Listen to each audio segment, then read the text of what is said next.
So World War II has ended, and the task now for the world is to really deal with the mess that was caused. Immense loss of life, loss of property. Cities are destroyed. They're rubble like this. And the task now is to rebuild, to get countries back on their feet, and figure out how to deal with the ripples that are coming from this war. And of course, to get the world into other problems, as we tend to do as humans.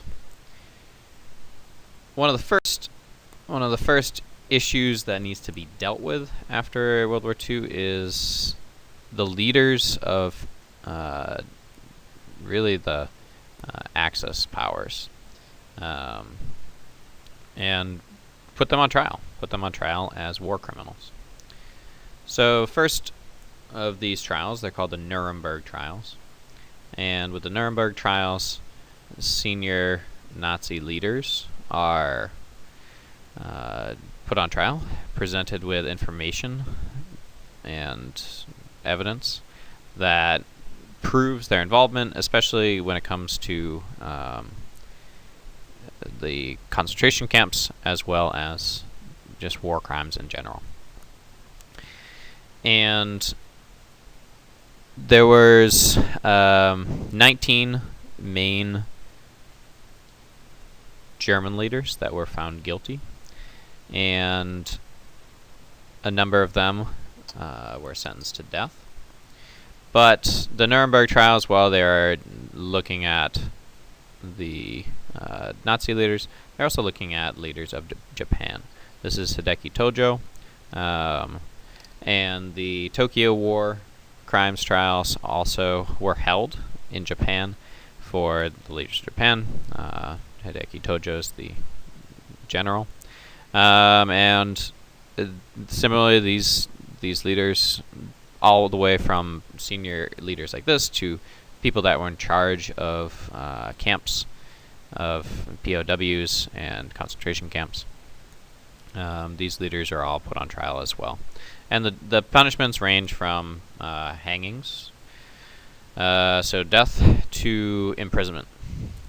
So in all, it's really trying to get the world to hold people accountable as well as move forward.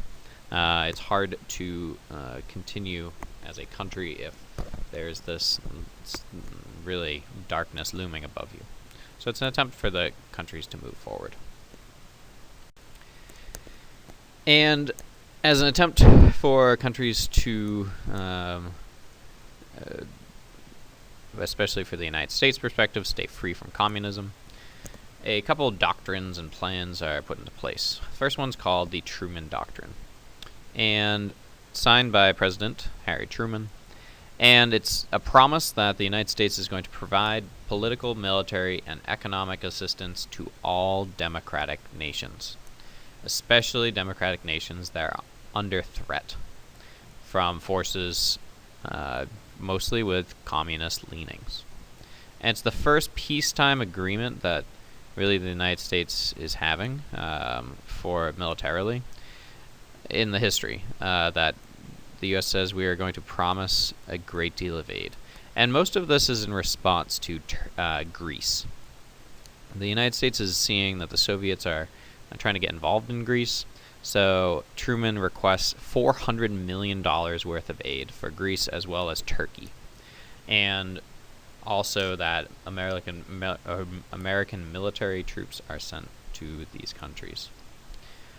So he's really justifying this money and commitment of troops that needs to be ensure stability in various regions in the world, but also to undermine the Soviets' expansion. And hand in hand with this military and really financial aid, the Marshall Plan is introduced in the year following this Truman Plan. And the Marshall Plan is really focusing on rebuilding economies, rebuilding Western Europe. So this is proposed by a man named George Marshall, who is the Secretary of State. And the United States realizes that countries that are having serious economic problems will be more willing or more likely to turn to communism, or especially extremists, as we saw in Germany after World War I. So they're promising about $12 billion in rebuilding these economies and countries, namely to help these countries out, to have markets for American goods, and once again to stop those Soviets from expanding their influence into these countries and region. Speaking of the Soviets and their reach, so Berlin at the end of the World War II, Berlin is seized by Soviets as well as British and American troops. This is an image at the end of the war of the Soviets raising a flag over the city, which you can see has been absolutely decimated. And to figure out what to do with Berlin, which is really where these armies meet from Russia and Western Europe, they decide to divide the city into occupation zones. So in these occupation zones, in the east, we have the Soviets. And in the west, we have the French, the British, and the Americans. And in each zone, the countries are exerting their influence, but generally it's agreed that there should be peaceful relations. However, these peaceful relations quickly go sour in 1948 when the Soviets, they block the railroads, the roads, and water access to the Allied areas. With this blockade, the Allied controlled areas in the west are really cut off from food and water. So what the United States, namely spearheads, is what becomes known as the Berlin Airlift. And as you can imagine, with the Berlin Airlift involves a whole lot of planes. So the planes are flying almost non-stop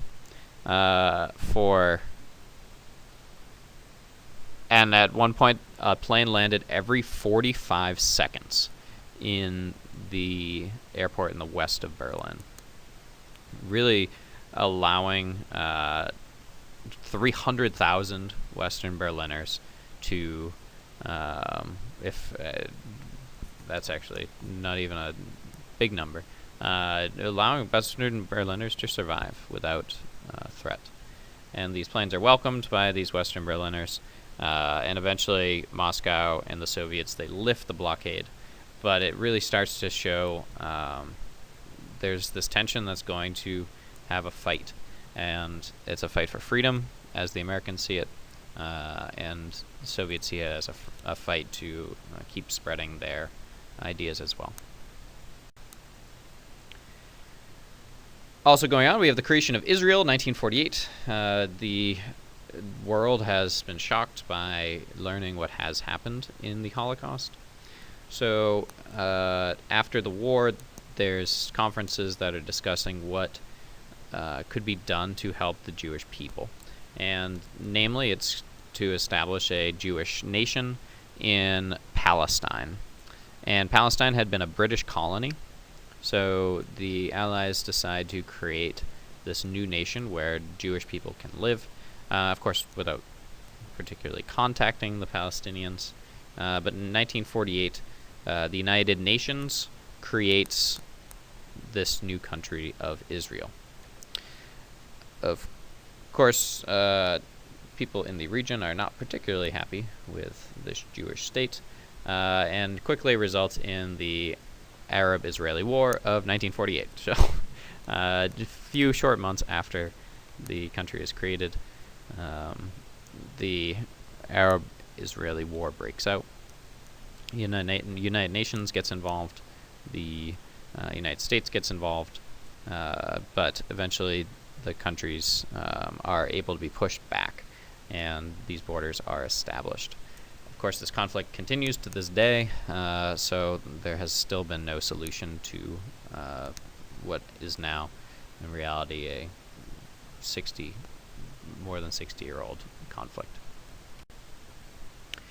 Speaking of conflicts, NATO is established in 1949, which is the North Atlantic Treaty Organization, and the United States establishes these treaties with countries in Western Europe, Canada, to say we were going to defend each other in case of war. So this military alliance that the United States enters into promises any assistance these countries may need to really boost the security of the region, namely from the Soviets. And finally, the Chinese Revolution occurs in 1949. Now, as we've mentioned, after World War II, or during World War II, China is decimated by the Japanese, and in response, a Chinese Communist Party, it really gains a lot of power. And the leader of the Chinese Communist Party, Mao Zedong, the man in the back, he is leading this revolution in China against a nationalist party. The nationalists, they flee to the island of Taiwan, which still has a democratic form of government, but the communists take control of mainland China and establish a communist government. We will get more into China right now, so we won't get too involved, but the United States is seeing this, that communism is spreading, and they are working on every way possible to keep capitalism and democracies stable and secure.